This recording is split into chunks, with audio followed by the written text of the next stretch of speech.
जो जवाहरलाल नेहरू थे वो तो उनके साथ, लेकिन जो वल्लभ भाई पटेल थे उन्होंने मना भी करा था कि ये सही नहीं है। और ब्रिटिश शासन ने तो हमें खुली आज़ादी दी थी कि हमें मतलब हम लोग अपने दूराज से कर सकते हैं। तो जब उन्होंने हम लोग जब अलग हो गए थे तो जो अल्पसंख्यक लोग थे उनको रात तक तो पता ही नहीं था कि उन्हें कौन से रास्ते में जाना है, हिंदुस्तान में या पाकिस्तान में। तो जब विभाजन हुआ तो कुछ लोग जो थे वो पाकिस्तान चले गए और कुछ लोग यहाँ हिंदुस्तान आ गए।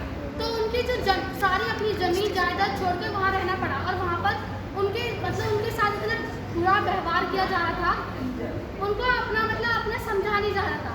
और उनको वहाँ पर और उनको शरणार्थी शिविरों में भी रहना पड़ा था क्योंकि वहाँ पे इतनी अच्छी परिस्थिति नहीं थी।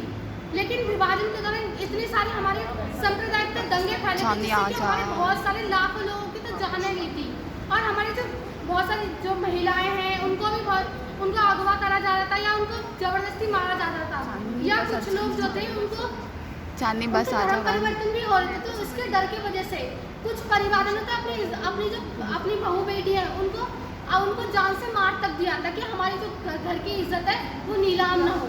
तो जब विभाजन हुआ था उसमें हमारी इतनी रक्त रंजिश हुई थी ना कि देखने में भी इतना मतलब दहका बैठा हुआ था लोगों के अंदर। और जो अल्पसंख्यक लोग थे वो तो बहुत ही ज़्यादा परेशान थे क्योंकि उन पर कोई दूसरा विकल्प ही नहीं था कि वो कहाँ जाए। बस दो विकल्प थे, या तो पाकिस्तान या हिंदुस्तान। तो उनमें से उन्हें एक में जाना था।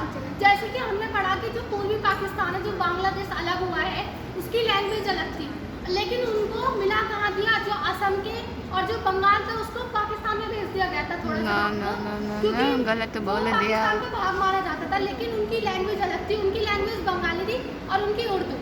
तो उनको उस लैंग्वेज को अपनाने में भी बहुत कठिनाई होती थी। अच्छा बहन, उन पर प्रेशर डाला जा रहा था कि तुम इस लैंग्वेज को बोलो।